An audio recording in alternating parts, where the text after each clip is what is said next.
আসসালামু আলাইকুম, সবাইকে স্বাগতম হাওয়া ফুড স্টোরিতে। আবারও ফিরে এসেছি আপনাদের জন্য একটি সুস্বাদু রেসিপি নিয়ে। আজ আমরা শীতের একটি বিশেষ রেসিপি কলই শাক ভাজি তৈরি করব। তো চলুন শুরু করি।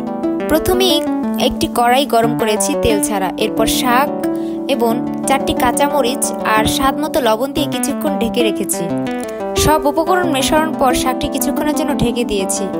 ঢাকনা তুলে ভালোভাবে নেড়ে নিলাম। অবশ্যই সময় করে নেড়ে নিব যেন পোড়া না লাগে।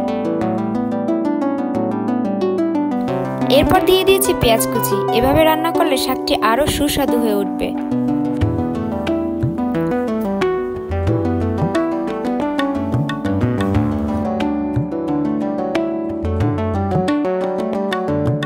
এরপর শুকনো মরিচের গুঁড়ো অ্যাড করে দিলাম। তবে এটি মেশানোর সময় একটি বিষয় মাথায় রাখতে হবে, পর্যাপ্ত নেড়েচেড়ে দিতে হবে যাতে মরিচের গুঁড়া শাকের সঙ্গে ভালোভাবে মিশে যায়। এরপর আবারও নেড়েচেড়ে নিলাম।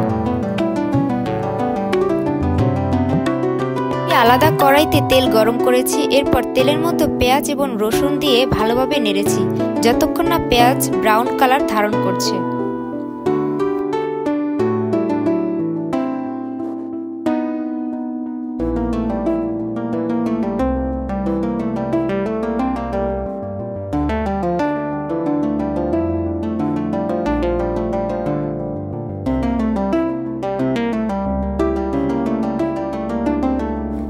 পেঁয়াজ এবং রসুন ভাজা হয়ে গেলে তাতে শাকগুলো যোগ করেছি এবং সময় নিয়ে ভালোভাবে নেড়েচেড়ে রান্না করেছি।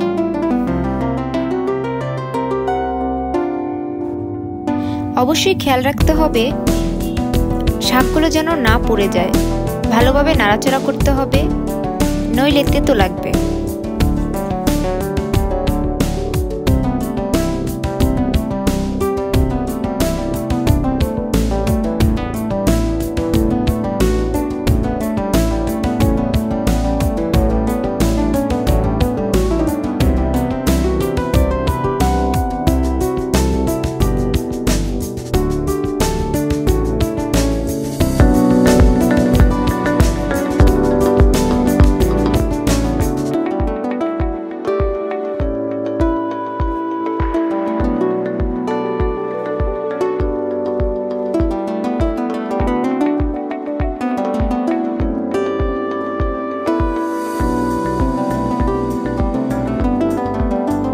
এইভাবে বেশ কিছুক্ষণ নেড়ে শাকগুলো রান্না করেছি এবং এটি এখন পরিবেশের জন্য একদম প্রস্তুত।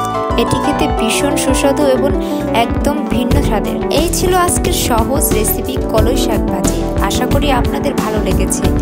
ভিডিওটি ভালো লেগে থাকলে লাইক দিন, শেয়ার করুন এবং চ্যানেলটি সাবস্ক্রাইব করতে ভুলবেন না। আর নতুন নতুন রেসিপি পেতে আমাদের সাথেই থাকুন। আল্লাহ হাফেজ।